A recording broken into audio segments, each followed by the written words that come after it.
کہ استاذہ جی خاندان کو مضبوط ترین بنانے کے لیے انصاف کی ضرورت ہے، اور اگر شوہر بیوی کی صرف خامیوں کی طرف دیکھے، خوبیوں کو نہیں، تو کیا کیا جائے؟ بہت ساری بیویوں کا سوال. بہت ہی گہرا سوال ہے، اور میں سمجھتی ہوں کہ حل پہلے دے دیا. جی. عدل.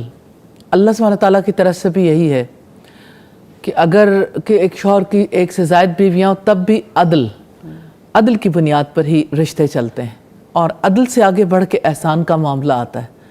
یہ جو رشتہ داروں کے درمیان حسن سلوک ہے، یہ احسان کا معاملہ ہے. حسن سے ہی احسان ہے. اور اب یہ دیکھیں کہ مجھے یوں لگتا ہے کہ جیسے شوہروں کو میں یہ کہہ سکتی ہوں کہ اس وقت پہ یہ مزاج ہے انسانوں کا بھی، اور مزاج ہے اس کائنات کی بہت ساری مخلوقات کا بھی. اب دیکھیں، شہد کی مکھی شہد بناتی ہے، اور جو دوسری مکھی ہے وہ ہمیشہ گندگی پہ بیٹھتی ہے. درست. تو گندگی پر بیٹھنے کا ایک مزاج ہے. کبھی ہم یہ جو عام مکھی ہے جو گندگی پر بیٹھتی، اس کا مزاج بدل سکتے ہیں؟ مزاج نہیں بدلا جا سکتا. اس سے آپ کبھی شہد حاصل نہیں کر سکتے. اس نے بیماری پھیلانی ہے، اس کا کام ہی یہی ہے.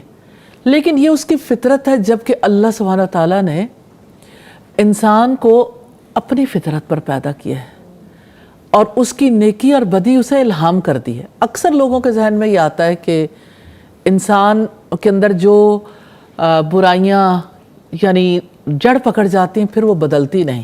اور وہ جیسے ہمارے یہاں ایک بڑا مشہور وہ ہے کسی کا قول کہ پہیاں آتاں چھڑ جان تے بلا جھوٹا ہو جائے.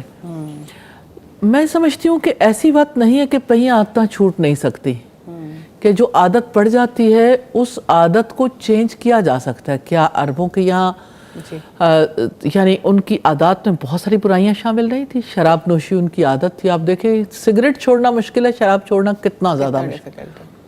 لیکن کیا شراب نہیں چھوٹی؟ مدینے میں شراب جو ہے وہ یوں بہہ رہی تھی جب شراب کا اس کا حرام ہونے کا حکم آیا، جیسے یعنی سیلاب ہوتا ہے، سیلاب کی طرح شراب بہا دی گئی تھی.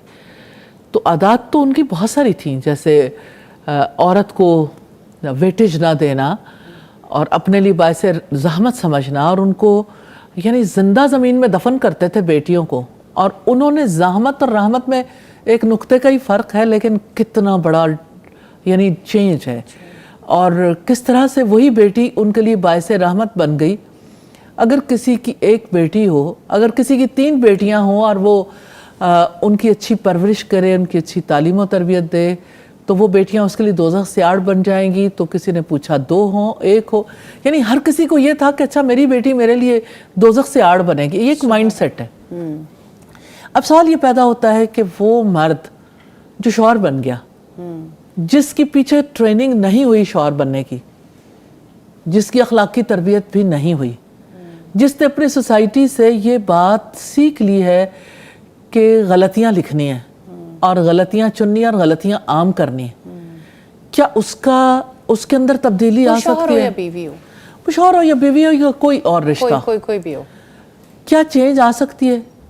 آ سکتی ہے، لیکن مشکل پروسیس ہے. سب سے پہلی بات تو یہ کہ کوئی ایکسیپٹ کرے کہ میں یہ برا کام کر رہا ہوں، اور پھر یہ کہ کوئی بدلنا چاہے. مائنڈ سیٹ بدل سکتا ہے، تبدیلی آ سکتی ہے، ورنہ تو تبدیلی کا مطالبہ ہی نہ کیا جائے. تو انسان جو ہے وہ بدل سکتا ہے، لیکن یہ پہلے مائنڈ سیٹ چینج ہوگا. مائنڈ سیٹ چینج نہیں ہوتا تو تبدیلی نہیں آتی.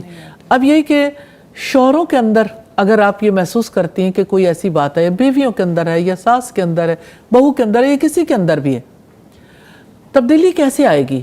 امام مالک کی بات پھر دہرانا چاہتی ہوں. انہوں نے یہ کہا تھا کہ اس امت کے آخری حصے کی اصلاح بھی اسی طرح ہوگی جیسے پہلے حصے کی اصلاح ہوئی، اور پہلے حصے کی اصلاح قرآن سے ہوئی تھی. ان کے اندر جو تبدیلی آئی تھی، جو تبدیلی کی لہریں سینکڑوں برس کے بعد آج ہمارے تک پہنچی ہیں، تو وہ تبدیلی اللہ کی کتاب سے اور محمد صلی اللہ علیہ وسلم کی سنت. تو جب تک یہ علم حاصل نہیں کریں گے، جب تک وہ تزکیہ اور تربیہ کا کام نہیں ہوگا، یہ تبدیلی صرف بیوی کی ایفرٹ سے، صرف ماں کی ایفرٹ سے، صرف گھر والوں کی ایفرٹ سے نہیں آئے گی. اور اب دیکھیے سوچنا پڑے گا. جدید دور میں ایک اور بڑا پرابلم ہو گیا. تبدیلی کے لیے آج جو بڑا سہارا لیا جاتا ہے وہ کسی تھراپسٹ کا، کہ تھراپسٹ جو ہے وہ کاؤنسلنگ دے دے تو شاید تبدیلی آ جائے، کیونکہ وہ بیٹھ کے گرہیں کھولے گا جو گرہیں کسی اور سے نہیں کھولتی.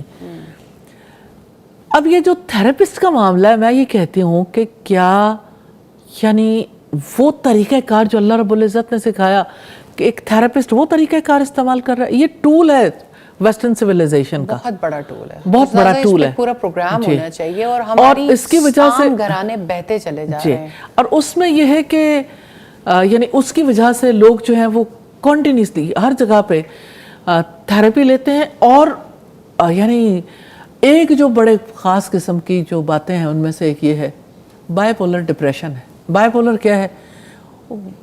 تھراپسٹ جو ہے وہ یہ رائے دیتے ہیں کہ ایک طرف آپ کا فلاں رشتہ، ایک طرف فلاں ہے، ایک طرف ہو جاؤ.